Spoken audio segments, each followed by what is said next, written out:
Welcome, and I'm with John Davis, who is the owner and builder of 747simulator.co.uk. Hello. And this is actually quite amazing, and I get the feeling that I'm in the flight deck of a real 747, which of course I am. Yeah, definitely.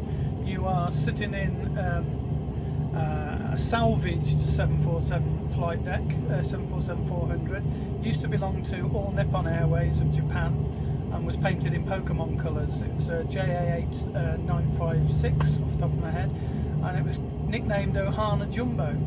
And basically I bought the flight deck, brought it back to England, restored it and turned it into a flight simulator. Excellent. So I remember seeing this in, it was certainly in a different format back in 2018. It was in a shipping container, wasn't it? And it arrived on your road. That's right. In the back of a truck. Prior to that, you'd bought the shell, as it were, or this part of the jumbo. Why did it all have to be taken to pieces before you took delivery of it? The aeroplane was scrapped in Tupelo, Mississippi in the USA, and I bought it off some friends of mine who I was going to build a 747 simulator like the one I used to have years ago. It's more of a home build, and buy the insides, what I call these posh plastics, and then mount it on a wooden framework or something like that. And then my friends that I bought this off, they're in the business of they'll sell you even one little bit or a whole flight deck. And so it's a lot easier, you know, if you've got everything to screw all that back to. But the problem with that is it's got to be shipped to England. If you have it in its big format, the whole thing like this, then it becomes a wide load on the roads. It becomes a bigger area on the ship that it's got to be. They can't put it in a container, they've just got to put it on the deck, as it were, and it becomes a whole lot more expensive to ship. So we decided we needed to cut it down, and that really meant taking all of the insides out, all the posh plastics as I call them out. It's a bit like a car. If you work on a car and you sort of cut it with an angle grinder, you can set fire to it, can't you? Yeah. You've got inner liners. It's the same with this. There's you've got the metal outside, then you've got a fiberglass inner liner, then you've got also insulation stuff, which although it is supposed to be sort of insulated, it can be fire. You know, could catch fire easily, and you don't want to cut it apart. So we went to America. We literally took it apart, every bit out of it, back to the metal shell, and then cut it down, and then put the metal shell that we got left in the container, along with all the bits, like a huge Lego set, and shipped it in a 20-foot container back to England. Wow. So that sounds quite a logistical nightmare in itself. So presumably you did a lot of labelling of components, did you, as you took them out, and in an effort to try to make sure they're going to the right places when you get it back here? Yes. Yeah, we did that when we took it apart, actually. Literally sort of, say we took this window shelf off, you know, put all the screws to that in with it, taped it to it, and sort of, so at least we knew where it was. Originally I was going to let my friends take it apart, but I'm really glad that I paid the money to go to America to Tupelo and take it apart myself, and we spent a week doing that, me and my step-son-in-law. Yeah. He came with us. He's an engineer as well, because I must admit, once I bought it, you don't realise how big it is, and when I went out there I thought, how am I going to get this into the log cabin that it's now situated in? And I had a good sleepless night over in America thinking, what have I done? So I paid the money for this, and it was not a nightmare, but you know. Yeah. And even when it got into England, I must admit, I didn't have a clue how I was going to get it in through the roof of this and how we were going to lift it, etc. And I had a bit of a stressful year while we sorted all that out. Okay. But it came together in the end, as you can see. Definitely. So a few points there then that you've touched on. It had almost a temporary home, didn't it? The actual shell, from on the day it was delivered, it had temporary accommodation almost for several months. My partner Alison, who I've got to say is an absolute gem. There's not many partners would let you have this at all, and not only to just buy it but to store it and get it, you know, while you built it. She was also involved with the Scouts at the time. She was the group Scout leader here, and it's literally just about 5 houses up where the Scout hut is, and we worked out a fee to park it there for a while, and we built a trailer to put it on, and we had it delivered we had it delivered there, and it kept under wraps for a couple of months while we decided how to get it into this hut. But we had to get it out of the scout hut because they rent it out for children's playgroup, and it had to be out by then, so the children, although it's safe, you know, it's barriers around it, etc., they wanted it out, and we got it out the day before they opened again. We weren't just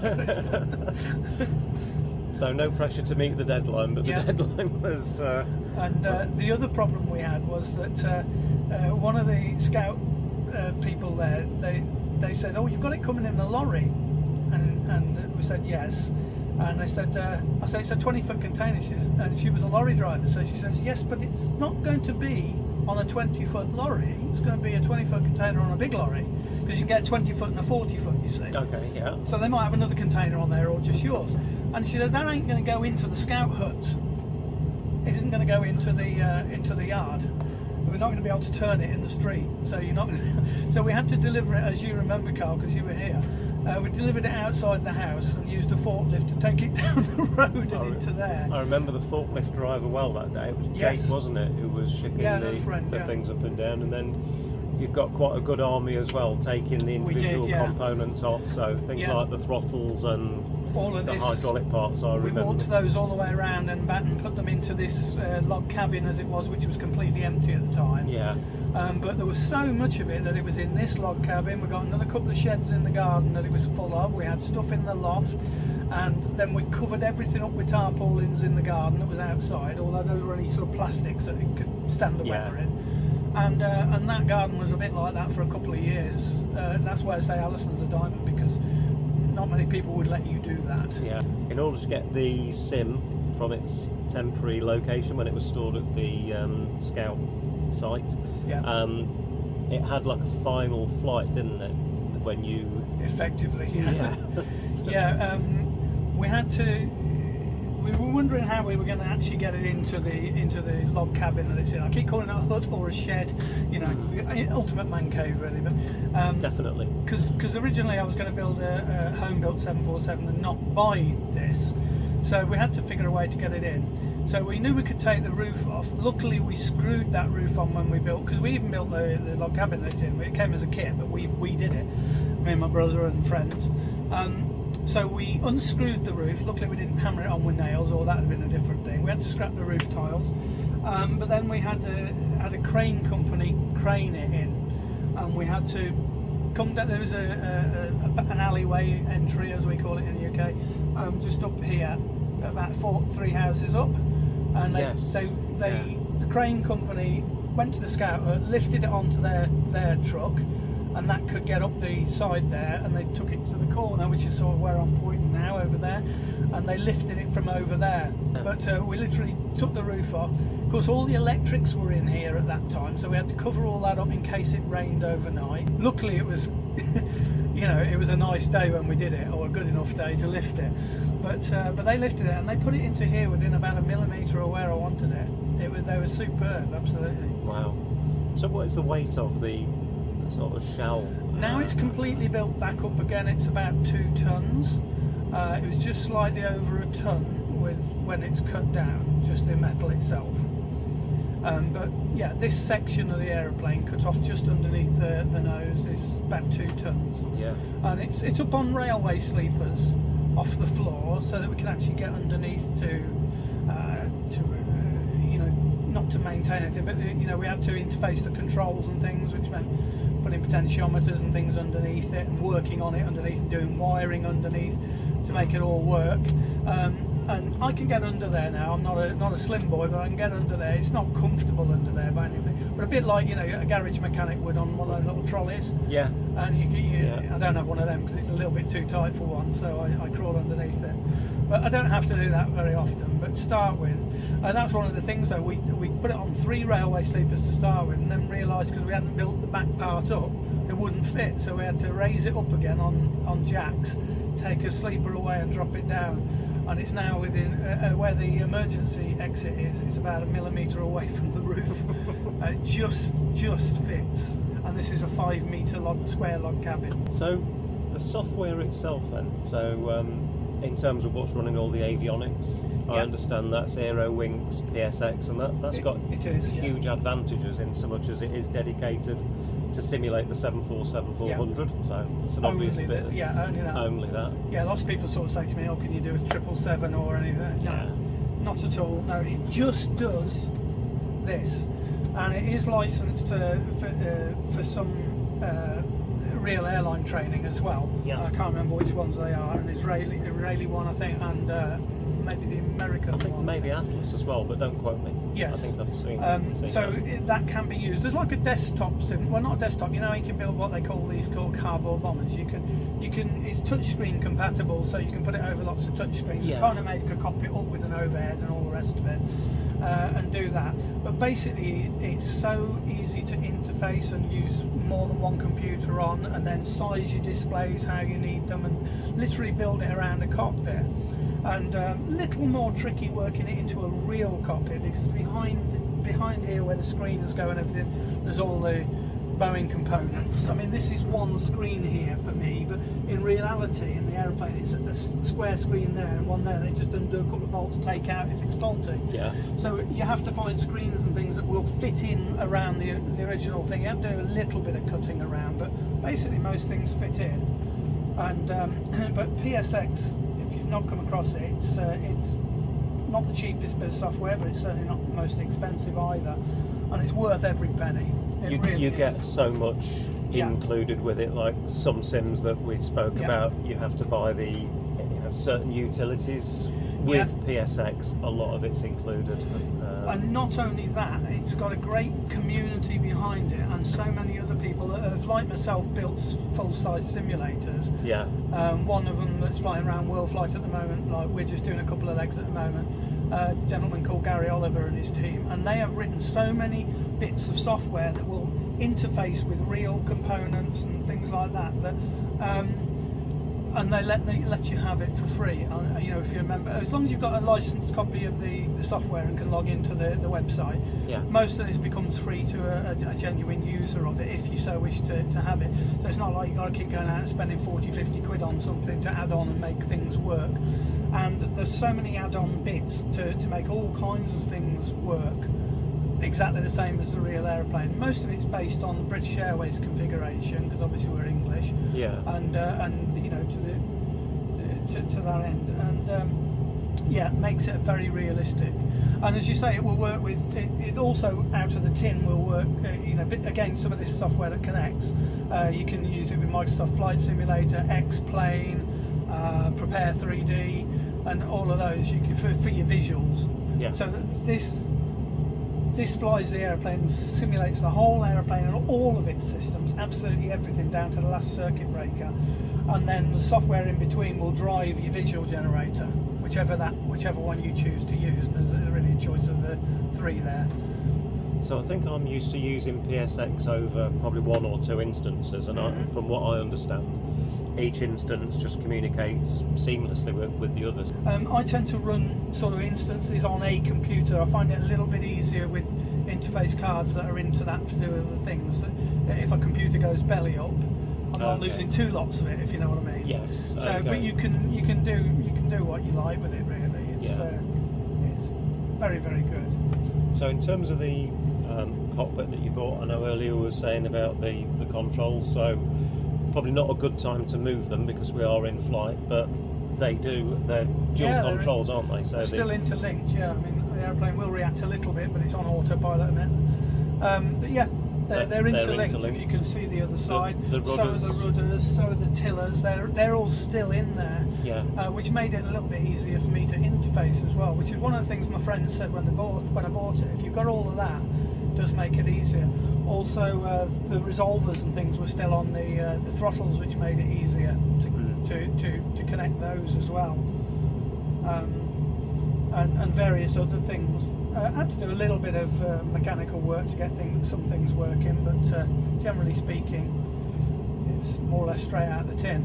Yeah. And that makes it sound a lot more simplistic than it was, I suppose. But well, I think you've made it sound very easy, but I know, in terms of your experience with sim building, this is not your first simulator either, but it's your first one where you've used the real stuff. the real stuff. Yeah. Yeah. And it's a bit hard. It's a bit harder to do, and it's taken about 7 years. When I bought it, really had no idea whether I could actually do the whole thing. Okay. And I had what I call hurdles. You know, it was about 10 big hurdles that I thought if I come up to that and I can't do it, it might all fall apart here, and I'm going to be selling it. And Yeah.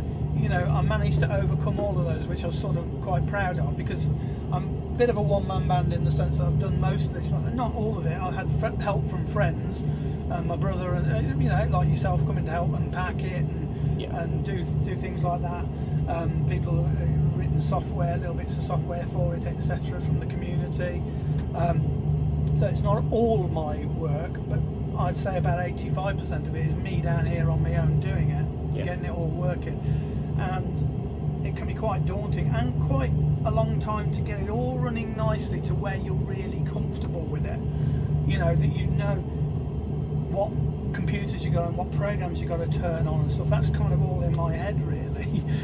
Nobody else could probably come and turn it on, you know, if I did a big list. But you know, it's how you know to do that, and it takes a while to get used to doing that yourself. My old simulator worked differently, and I had to get used to which computers I need to turn on and get all that in my head.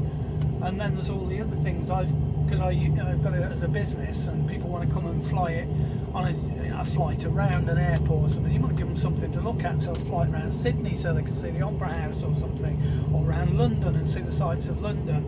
So I had to program all those flights in, generally speaking replicating what I used to have in my old simulator, which was also open at one time.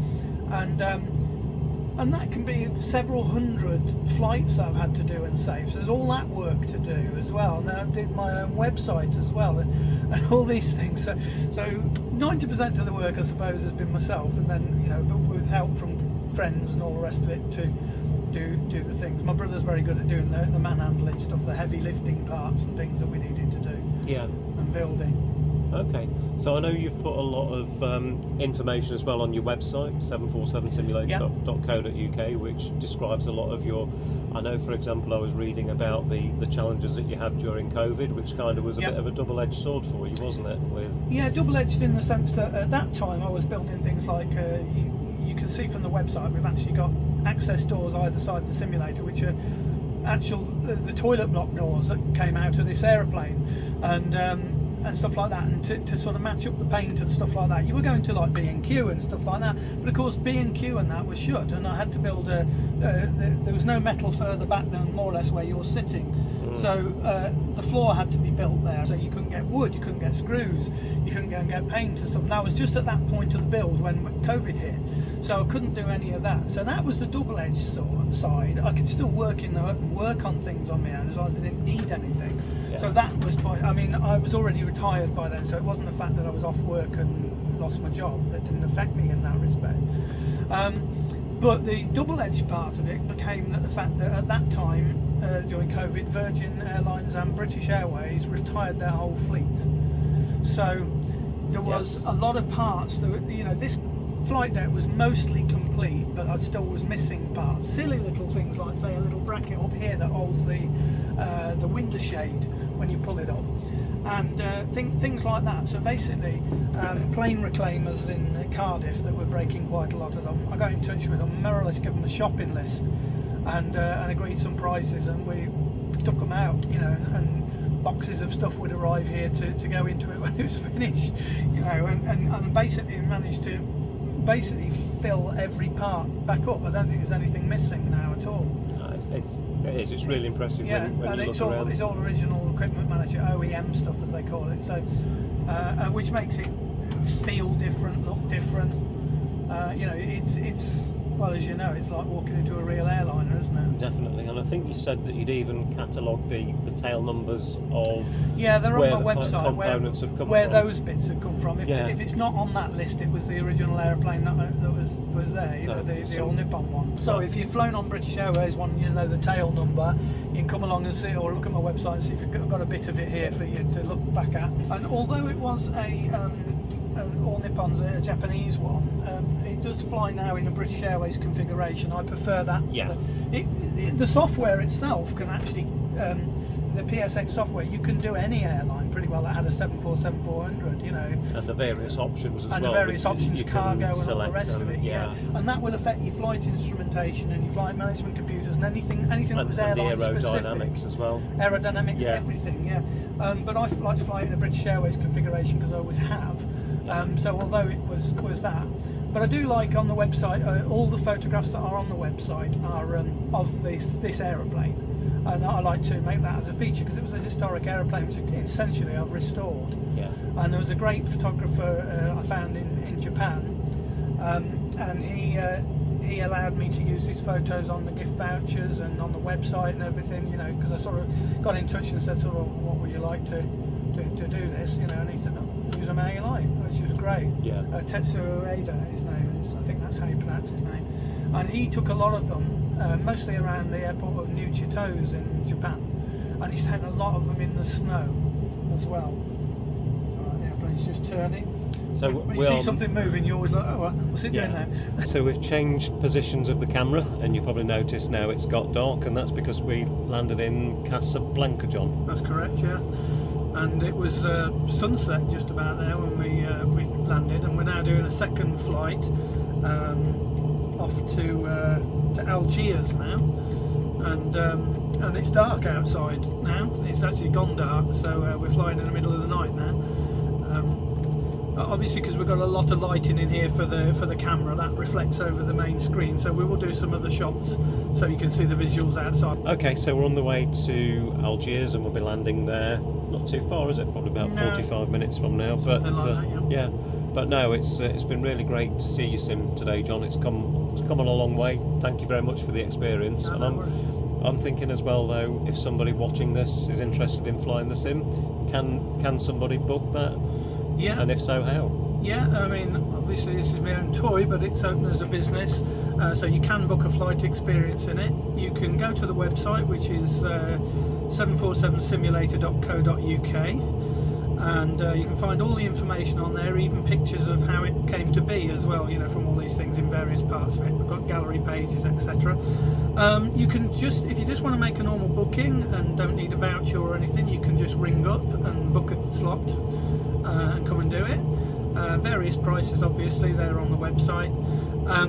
But if you want to buy one for somebody else, we do have a range of gift vouchers on there, which are all valid for 1 year from the date of purchase.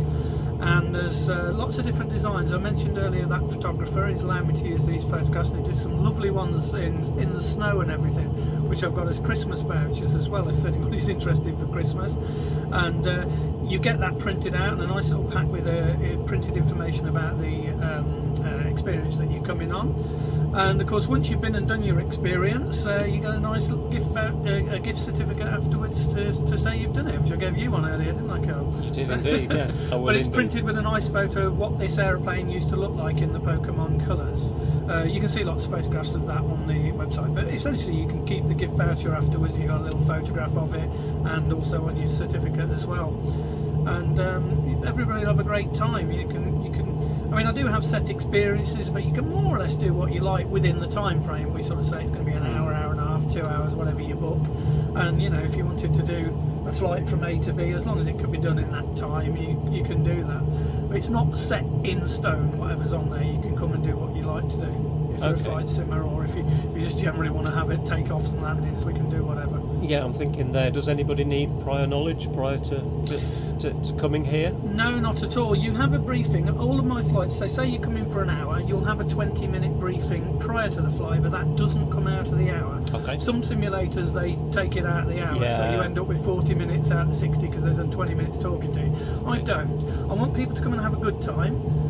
I chat to them beforehand. It's nice and friendly atmosphere. You get 1 hour at controls or 2 hours at controls, whatever you book in. So that you have I want people to go away and have a nice time, and then more importantly, tell their friends. Bring some more people here. The simulator is located at my home, which is in Coventry in the UK. It's about in the middle of the country. Yes. It's accessible from the north and the south. I have had in the past, visitors from abroad. It's entirely up to them, but I've been surprised that some people have come a long way to come. So is it just aimed at people that want to come along and say just have a casual flight, or could people that are more experienced in terms of their flying career make benefit of the simulator? Oh, absolutely, yes. I mean, obviously it can be used in any capacity and throw it around the sky how you like.